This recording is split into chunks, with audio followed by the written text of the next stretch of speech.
Il a reçu le nom au-dessus de tous les noms. Il a reçu le nom au-dessus de tous les noms. Tout genou fléchira lorsqu'on parlera de nom. De murmurer. Si vous voyez qu'il y a quelque chose que vous ne comprenez pas, allez voir vos pasteurs, demandez l'explication et on va vous expliquer. Mais si vous allez murmurer, bien aimé dans le Seigneur, vous êtes en train de chercher des problèmes contre Dieu, car la Bible dit, mieux vaut de tomber entre les mains d'une personne que de tomber entre les mains d'un Dieu. Si tu tombes entre les mains de Dieu, qui viendra pour vous séparer? Personne. Alors, bien aimé dans le Seigneur, dans nos églises aujourd'hui, nous trouvons le monde. Comment nous trouvons le monde?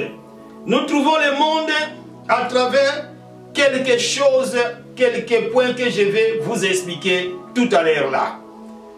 Dans nos églises, nous voyons, il y a des pasteurs qui ont des dettes. Ils ont des dettes, mais pour rembourser, pour payer les dettes, les pasteurs ne veulent pas payer des dettes. Il y a des pasteurs qui ont même des dettes de loyer de la salle. Mais au lieu d'abord de payer cette dette, ils préfèrent aller peut-être payer ses habits, payer ses chaussures, payer des belles voitures, et ils vont donner des explications aux bailleurs. Et jusqu'à tel point qu'un jour, ils vont même quitter la salle, ils vont même changer la salle pour aller trouver une autre salle. Bien aimé, si tu n'as pas encore arrangé là où tu étais, ne pense pas que là où tu vas aller implanter ton église, Dieu ne sera pas avec toi. Dieu sera avec toi pour te frapper. La Bible dit, c'est qu'un homme aura semé, il le moissonnera. Les ministres de Dieu, les pasteurs, ils ont des dettes vis-à-vis de leurs fidèles. Et ils ne veulent pas payer, ils ne veulent pas rembourser. Le monde dans l'église. Delilah dans l'église. Delilah a apporté beaucoup de choses dans nos églises. Pasteur, tu as des dettes. C'est le moment de chercher à payer tes dettes. C'est le moment de chercher à rembourser la somme d'argent que tu avais prêté. C'est le moment, c'est le moment, c'est le moment. Il y a des points que je vais vous expliquer. Peut-être ça va vous toucher. Mais je suis obligé de vous dire la vérité. Un homme de Dieu ne peut jamais être cupide. Puisque un homme de Dieu qui a des dettes, un homme de Dieu qui est cupide, cela, ça montre que le monde est déjà dans l'église. Ça montre déjà que Delilah est dans l'église. Et elle va commencer à lier l'église petit à petit, petit à petit. Prenez par exemple si tu as la dette d'une personne et que tu prêches la parole de Dieu, directement tu vois cette personne entrer dans l'église, en train de crier. Comment tu vas se sentir? Je ne pense pas que tu auras encore le courage de continuer à prêcher la parole de Dieu. Le monde est entré dans l'église. Un homme de Dieu ne peut jamais être cupide. Je vais vous donner un témoignage. Il y a un homme de Dieu en Angola. Il avait reçu un couple. Et ce couple priait dans son église. Ils étaient venus payer leur dîme. Parce qu'ils avaient vendu leur parcelle. Et ils voulaient faire quand même les démarches pour venir s'installer en Europe. Alors, l'homme et la femme, ils se sont dit non, on doit quand même aller payer notre dîme avant de commencer nos démarches. Ils avaient vendu leur parcelle à une somme de 20 000 $. Ils ont pris 2 000 $. Ils sont allés donner la dîme à l'homme de Dieu. Ils ont dit, pasteur, Dieu nous a fait grâce, Dieu a exaucé nos prières.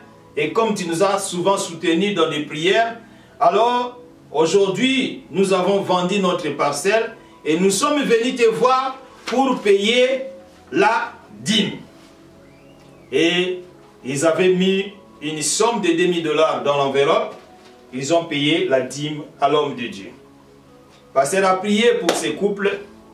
Et l'homme et la femme ils sont rentrés à la maison. Quand pasteur a ouvert l'enveloppe, il a compté l'argent, il a vu que c'était 2000 $. Il a fait des calculs, il a compris que donc, c'est-à-dire, comme ils m'ont donné la dîme de 2000 $, c'est-à-dire qu'ils avaient vendu leur parcelle à 20 000 $. Donc il reste entre leurs mains 18 000 $. Donc c'est beaucoup d'argent. Alors, qu'est-ce que pasteur va faire? Pasteur, il connaissait un groupe de garçons qui étaient des bandits. Il a appelé ces groupes de garçons. Il a dit à ces garçons, les bandits, en leur disant ceci: j'ai un couple ici dans mon église qui ont vendu leur parcelle à 20 000 $. Alors ils m'ont payé la dîme de 2 000 $. Alors j'ai compris qu'il reste avec 18 000 $. Alors vous, ce que vous allez faire, vous allez aller les attaquer la nuit pour qu'ils vous donnent cet argent, 18 000 $, et nous allons diviser cet argent. Et les bandits vont poser la question à l'homme de Dieu en lui disant: bon, toi tu vas nous donner combien? Parce qu'il a dit: bon, comme c'est 18 000 $, quand vous allez récupérer 18 000 $, vous allez prendre les 10 000 et moi je vais prendre 8 000 $. Ok, les bandits étaient contents. Imaginez, c'était dans une période où vraiment le pays était dans la misère totale. Et pasteur lui-même, il est allé la nuit même pour montrer la maison des fidèles de son église. C'est une histoire vraie, bien-aimée dans le Seigneur. Il a montré la maison de ses fidèles aux bandits. Et après lui, il est rentré chez lui à la maison. Vers minuit ou bien 1h du matin, comme ça, les bandits sont arrivés dans la maison. Ils ont cassé la porte et ils sont entrés dans la maison. Et ils vont demander l'argent à ces couples en leur disant: donnez-nous l'argent que vous avez à la maison. Et l'homme et la femme dira: non, on n'a pas l'argent. Et les bandits vont dire à ces couples que non, vous avez vendu votre parcelle à 20 000 $, vous avez l'argent dans la maison, vous allez nous donner l'argent, sinon on va tirer sur vous, on va vous tuer. Et les couples, l'homme et la femme vont dire à ces bandits que oui, c'est vrai, nous avons vendu notre parcelle, mais nous n'avons pas gardé l'argent à la maison. Voici le preuve pour montrer que nous avons déposé l'argent à la banque. Ils leur ont montré le récit de la banque, que réellement ils avaient déposé l'argent à la banque. Ils ont dit: ah bon, vous avez déposé tout l'argent que vous avez eu à la banque? Oui, on a payé la dîme à notre pasteur et le reste, on a tout déposé à la banque. Bon, ça va. Ils ont laissé le couple. Et avant de partir, ils l'ont dit que c'est votre pasteur qui nous a envoyé chez vous parce qu'il nous a dit ceci, que vous avez vendu votre parcelle à 20 000 $ et vous l'avez payé la dîme de 2 000 $ et vous avez 18 000 $ qui vous restent en main. C'est pour cela qu'il nous a envoyé pour récupérer cette somme de 18 000 $. Alors, nous avons bien compris que vous avez dit la vérité, que vous avez déposé l'argent à la banque parce que nous avons vu le récit. Alors nous, on ne peut pas vous faire du mal, on vous laisse alors. Les bandits sont sortis, ils sont allés maintenant dans la maison de l'homme de Dieu. Ils ont dit à l'homme de Dieu: pasteur, tu vas nous donner 10 000 $ parce que toi tu nous as menti, nous sommes allés dans la maison que tu nous as envoyée. Arrivés là-bas, ces gens, c'est vrai, ils avaient vendu leur parcelle à 20 000 $. Ils nous ont dit la vérité, qu'ils ont payé leur dîme de 2 000 $. Et le reste d'argent, ils ont déposé ça à la banque. Nous avons même vu le récit. Et c'est vrai vraiment qu'ils ont payé. Ils ont déposé l'argent à la banque parce que nous avons vu le récit. Maintenant, c'est toi qui vas nous payer les 10 000 $. Sinon, on viendra te tuer. Mais là, on ne peut pas te laisser comme ça. Nous, on prend ton fils en otage. Nous allons partir avec ton fils en otage. Dans 2 jours, nous allons revenir. Et si tu n'as pas 10 000 $ à nous donner, alors sache-le que nous allons te tuer. Et pasteur n'avait plus le choix. Il ne pouvait plus faire autrement. Il n'avait même pas 10 000 $. Il a commencé à supplier les bandits. Et les bandits lui diront: non, non, non, on ne peut jamais t'écouter, l'homme de Dieu. Nous avons besoin de 10 000 $. Si tu n'as pas 10 000 $, nous, on prend votre fils en otage. jusqu'à ce que tu vas nous donner le 2000 $ dans 2 jours. S'il n'y a pas 10 000 $ dans 2 jours, tu vas perdre ta vie. Ils ont pris l'enfant, du pasteur, ils sont partis avec l'enfant. Et le pasteur, il a cherché 10 000 $. Personne ne pouvait même lui prêter l'argent. Et il a quitté le pays. On ne sait même pas s'ils ont tué le fils du pasteur ou pas. On ne sait même pas. Tout ça, c'est à cause de quoi? À cause de la cupidité. Un homme de Dieu ne peut jamais être cupide. Ça, c'est le monde dans l'église. La Bible dit, vous avez reçu gratuitement, donné gratuitement. Et combien de prophètes qui demandent de l'argent? Avant que je donne les prophéties pour toi, tu dois quand même payer de l'argent. Tu dois faire ceci, tu dois faire cela. Or, la Bible dit, vous avez reçu gratuitement et donné gratuitement. La raison pour laquelle Jésus avait vu des gens qui vendaient les pigeons dans les temples et il les a tous chassés. Or, pigeon, c'est l'image du Saint-Esprit. Quelqu'un qui vend le Saint-Esprit, quelqu'un qui vend les dons du Saint-Esprit. Avant que je puisse prier pour toi, tu dois payer telle somme, tu dois faire ceci. Avant que tu puisses me voir, tu vas payer ceci, tu vas faire cela. Bien-aimé, petit à petit, le monde commence à entrer dans l'église. Delilah commence à lier l'église sans le savoir, parce que l'église est entrée dans un sommeil spirituel. Et comme l'église est entrée dans un sommeil spirituel, alors Delilah va lier l'église tout doucement, mes bien-aimés dans le Seigneur. Encore un autre témoignage. Un homme de Dieu qui dirigeait une grande église, et un jour il a vu un papa qui s'est tourmenté parce qu'il est albinos. Et ce monsieur est allé voir le pasteur en lui disant, pasteur, moi vraiment, je ne suis pas content parce que Dieu m'a créé albinos. Alors je veux que tu pries pour moi, pour que je ne sois plus albinos, que je sois un homme noir comme toute autre personne. Mais je ne veux pas être albinos. Alors pasteur, il sait que des choses comme ça, ça ne peut même pas arriver. Mais il a demandé l'argent à son fidèle, en disant, bon, tu vas me donner telle somme d'argent. D'abord, il avait demandé 5 000 $. Et le monsieur, comme avait beaucoup d'argent, il a donné 5 000 $. Pasteur a commencé à prier, il a commencé à prier, il a commencé à prier pour que cet homme quitte l'albinos, qu'il devienne un homme normal, un homme noir comme toute autre personne africaine. Il a prié, il n'y avait pas eu de changement. Il a prié, l'homme était toujours albinos. Ce sont des histoires vraies. Je ne suis pas là pour faire peut-être des théâtres, mais ce sont des histoires vraies. Alors, l'homme restait toujours albinos. Il est allé encore voir son pasteur en disant, mais pasteur, je vois je suis toujours albinos, je ne change pas. Et le pasteur va nous demander encore une somme d'argent.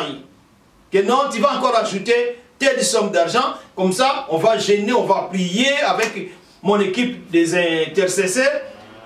Comme ça, tu ne seras plus albinos. Il a ajouté encore une autre somme d'argent. Le pasteur a prié, cet homme était toujours albinos. Et il a commencé à maigrir à cause des soucis. Il a commencé à maigrir, à maigrir. Et ses enfants lui ont demandé, mais papa, on te voit, on dirait qu'il y a un problème, qu'est-ce qui se passe? Et papa va dire la vérité à ses enfants que non, j'ai tel problème, je ne veux plus être albinos et j'avais donné l'argent, tel montant à pasteur pour que le pasteur prie pour moi, pour que je devienne noir comme toute autre personne. Mais jusque là, pasteur avait commencé déjà à prier depuis longtemps, je suis toujours albinos et c'est pour cela que vous me voyez en train de maigrir comme ça. Quoi? Tu as donné beaucoup d'argent comme ça au pasteur pour que tu deviennes noir? Oh papa! Ils ont appelé la police et la police est venue, ils ont arrêté cet homme de Dieu et le gouvernement avait pris la décision de fermer toutes les églises de réveil à cause de telles bêtises. Un homme de Dieu ne peut jamais être cupide. Un homme de Dieu ne peut jamais avoir de dettes. Vous connaissez l'histoire dans la Bible, dans le livre des rois. Hein? Cet homme de Dieu qui avait des dettes, qu'est-ce qui était arrivé après sa mort? Le créancier était venu et il avait pris ses 2 fils en otage. Nous devons éviter des dettes. Nous devons éviter d'être cupides. Puisque si tu es cupide, bien-aimé dans le Seigneur, c'est-à-dire tu as déjà appelé le monde dans l'église. Et étant donné que le monde est déjà dans l'église, bien-aimé, il n'y aura plus la puissance de Dieu. Il n'y aura plus l'onction du Saint-Esprit. Samson dormait. Et pendant que Samson dormait, Delilah est en train de lier Samson.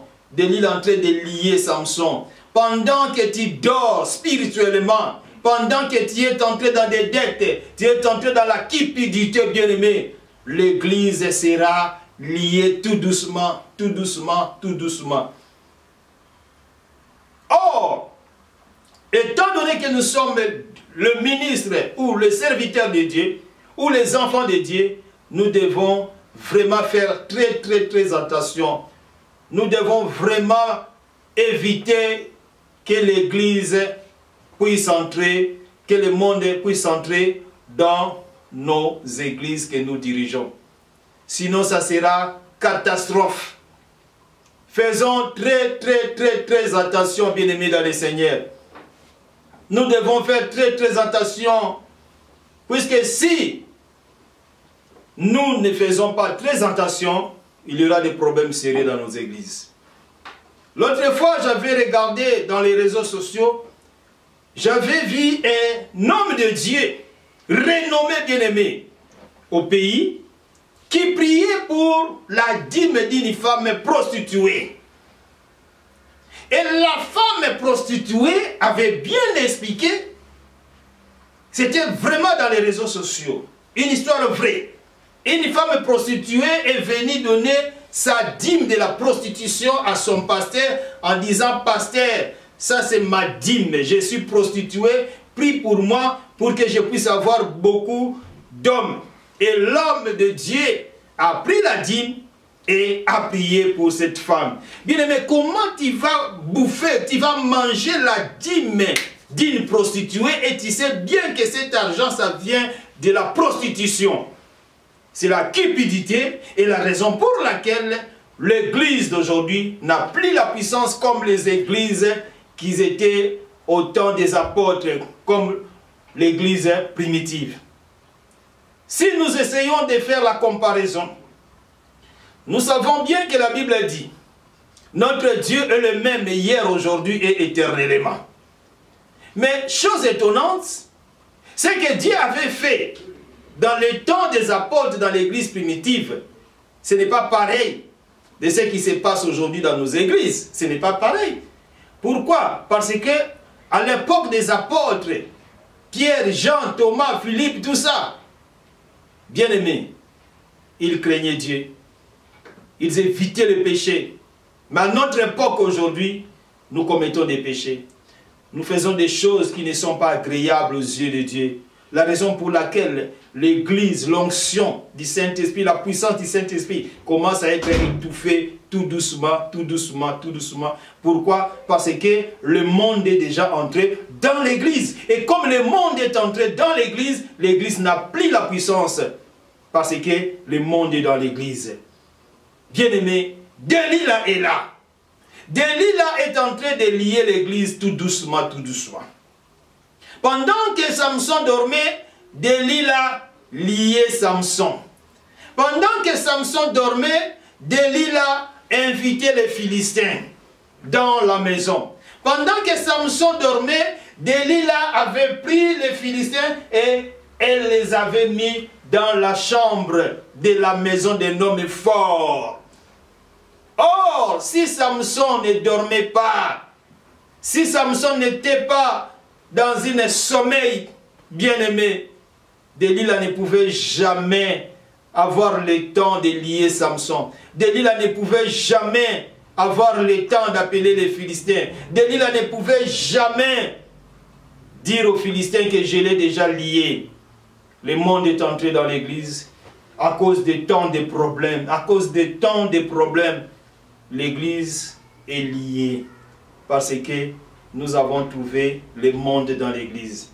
Alors mes bien-aimés dans le Seigneur, par la grâce de Dieu, nous allons continuer notre enseignement prochainement. Il y a encore beaucoup de choses à vous expliquer. Il y a tant de choses à vous expliquer.